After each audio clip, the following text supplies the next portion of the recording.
Joining me right now is Democratic Congresswoman Joyce Beatty. She's the chair of the Congressional Black Caucus. She met yesterday with top White House officials about this border crisis, their handling of this border crisis. Thank you so much for being here.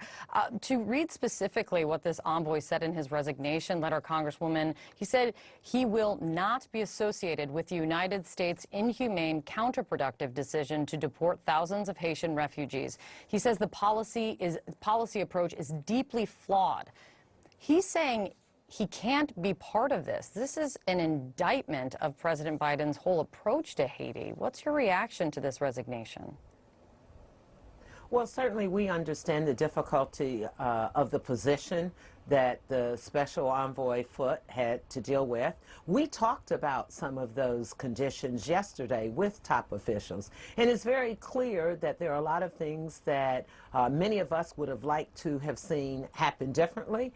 We know what the past 48+ hours demonstrated, seeing cowboys on horses with reins, whipping people, children, people, black individuals like us. So we spoke directly to that, wanting that to be halted immediately, wanted those individuals to be terminated, wanted to see new legislation. We also talked about Section 42 of the Public Health. There was a long list. We are all weighing in. The Congressional Black Caucus was very disturbed, and we were very clear in our message to the White House officials.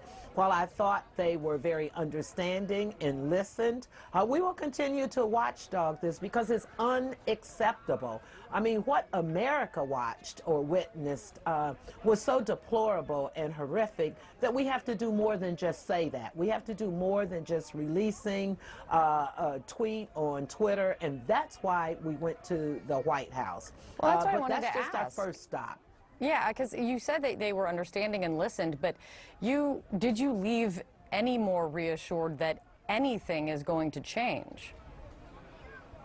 Well, we did get some reassurances about the amount of monies and more dollars being put in. We were very clear in our statements about those who have been deported and that are. We asked for numbers on those who had asked for asylum. And here's the other thing. Many of those individuals who were coming from Central America, South America, Chile, Brazil, have not been in Haiti for more than a decade. So sending them back there to a location that has been devastated by earthquakes, with the political unrest, with the assassination of their president, the whole issue with the lack of vaccinations, it gives us a great pause. And we were very clear in our message to them.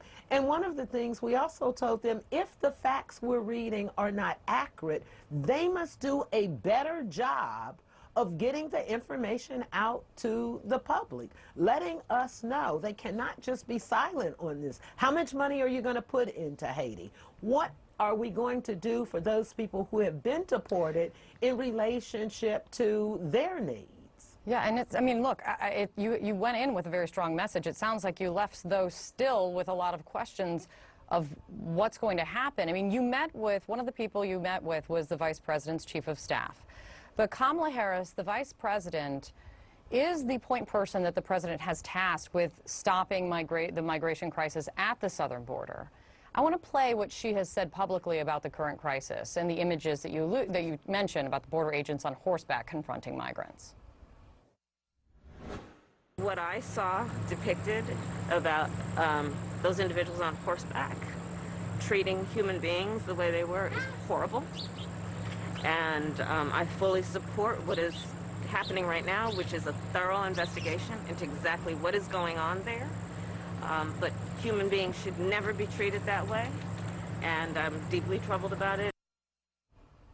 That is the one time that she has spoken out about the current crisis, though. This. Do you know, yes. but wait 1 second, Congresswoman, do you know why she hasn't been more front and center? Is that okay with you? Well, no, let me say this about the Vice President. The Vice President met with the Congressional Black Caucus herself prior to the meeting with her Chief of Staff. She actually met with us. She had us, all of us, not a special group. She invited us outside and met with us, and she didn't run away from the issue of speaking out, was very clear on her position, and encouraged us to also meet with the administration. And so I give her a lot of credit for the statement she just made, but opening her doors to us, asking us to get engaged and to be very clear in our message. And yesterday was just the first step. We have a meeting shortly with the members of the Congressional Black Caucus where part 2, we are not just going to be silent on this, and the more we talk, the more coverage, the more out front. We can't take away those who have already been deported, but we certainly can make sure that we are on the front lines of asking for more dollars to go into Haiti, for our officials to weigh in more, for those who are still here, and the children, to make sure that those children are matched up with their sponsors who are here in the United States because they have asked for asylum. So yesterday was just the beginning with the administration. We've asked for a full report. I also talked to the U.S. Secretary of Homeland Security and told him we don't want a long, drawn-out investigation. I'm expecting by the end of this week or Monday when I return to Washington for a full briefing for the answers from the report. And in the interim, we think those individuals on the horses should be terminated. We want a new policy. We're not against horses on the borders, but reins on a horses is not for them to be whipping and chasing down people like they're cattle. That is unacceptable. We want new policies. We want an investigation. We want people terminated. Congresswoman, thank you for coming on.